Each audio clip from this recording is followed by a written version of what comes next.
Hello friends, welcome back to the new video. In this video guys, we are going to talk about Bluetooth setting in Vivo Y20 A phone. Y21 A phone guys. You want to pair this Bluetooth earphone. So you can pair in this video guys. I will show you how to pair.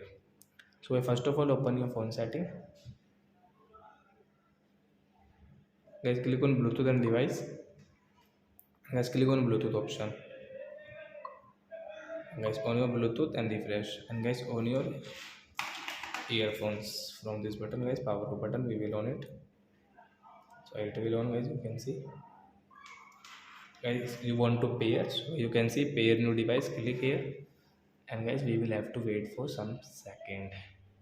So right now you can see guys this Ubon CL20 guys, my earbud earphone name. So I will have to only click, then guys it will pair automatically, as you can see pairing.